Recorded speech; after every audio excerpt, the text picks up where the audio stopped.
Imagine a chessboard. Every square a symbol of power. Every move a gamble, and in the middle of it all, a man without a crown, yet with the eyes of a king. In 1988, a boy from Delhi stepped into Mumbai with no army, no bloodline, no connections, only fire in his gut, and a name the world didn't yet know. Shah Rukh Khan. He would not just play the game, he would redraw the board, and in time, Bollywood would be just one of his kingdoms. Let's decode each of SRK's success chapters one at a time. Chapter 1. The Actor Who Calculated.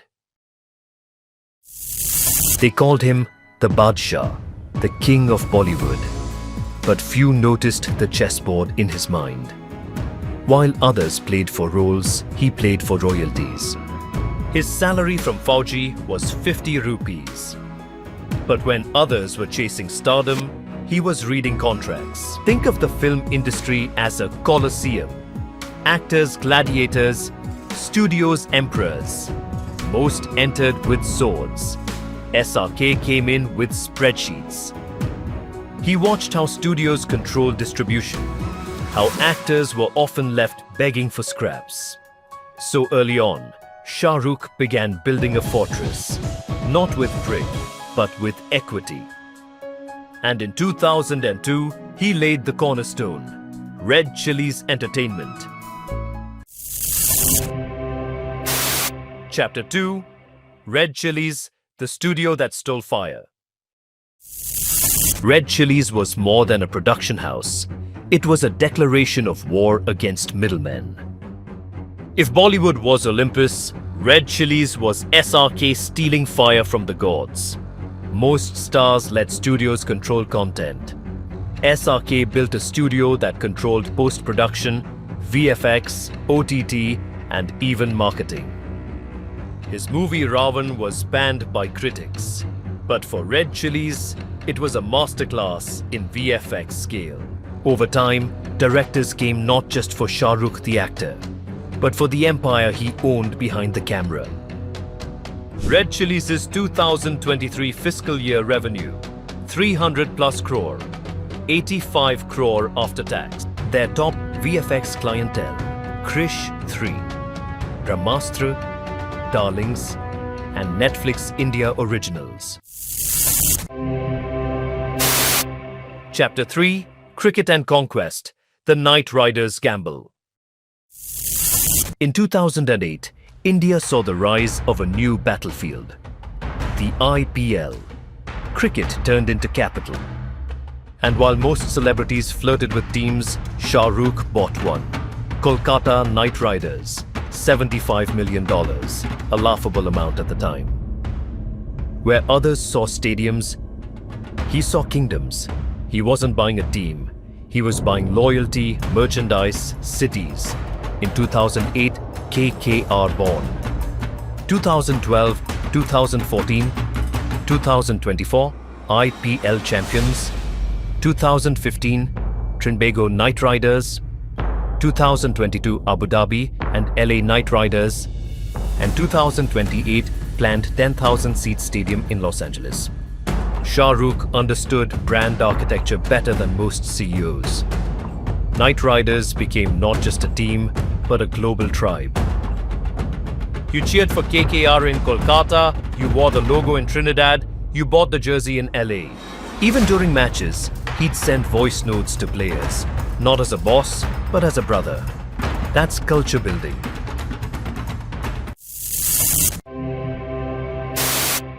Chapter 4. The Man Who Sold Himself Wisely.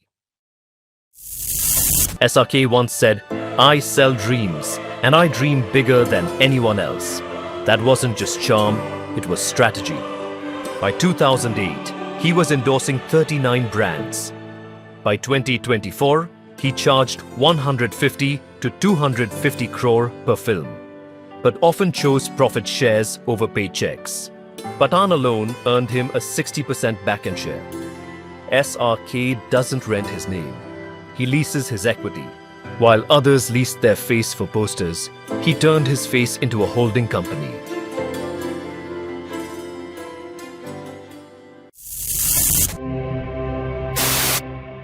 Chapter 5. Diversification, the seeds he planted.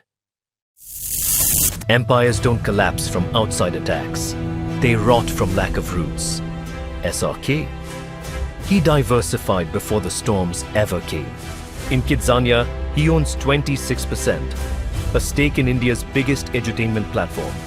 His wife Gauri's design firm, now a global luxury studio with celebrity clientele. His son Aryan Khan launched Slab Ventures, a streetwear brand and luxury vodka. It's no longer about movies, it's about momentum. He didn't build a castle, he planted a forest. So even if one tree falls, the ecosystem survives.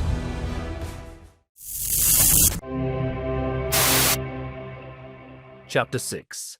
5 Rules of SRK's Empire. Decoded. Rule number 1. Never beg for power. Build it. He never asked for scripts. He built studios. Rule number 2. Fame is currency, but trust is gold. Endorses only what he'd use, sometimes at cost of profit. Rule number 3. Globalize the brand, localize the soul. Night riders in LA, but still dances for Ganesh Visajan. Rule number 4. Don't just be in the frame. Own the lens. From actor to director to global content mogul. Rule number 5. Legacy is the only real ROI. Every move hints at a 100-year dynasty, not a 10-year trend.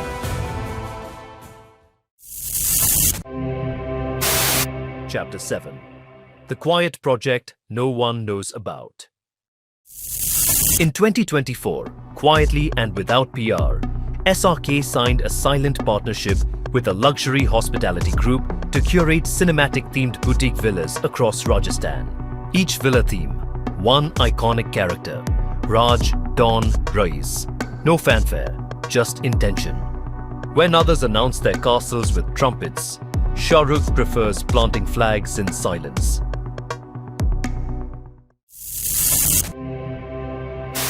Chapter 8. Palaces in the Sky, the real estate strategy. If Red Chillies was his fortress of stories, then his homes were the silent citadels of power. Shah Rukh didn't just buy property, he carved temples of permanence into the skyline. Mannet. The word means a vow. For millions, it's a landmark. For SRK, it's the heart of his myth.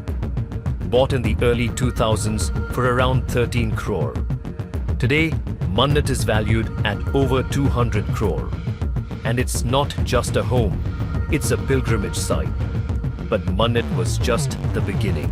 In 2023, Shah Rukh purchased a luxurious palm-fringed villa in Dubai's Palm Jumeirah, gifted to him by Nakheel developers and now estimated at over 100 crore. Complete with private beaches, personal cinemas, and hand-picked Gauri-designed interiors. His London apartment, perched near Park Lane, whispers elegance. Rumored value, 180 plus crore. And then there are his quiet investments. Rumors of properties in Alibag, New York, South Delhi, all curated, not just collected. While other stars buy houses, Shah Rukh builds altars.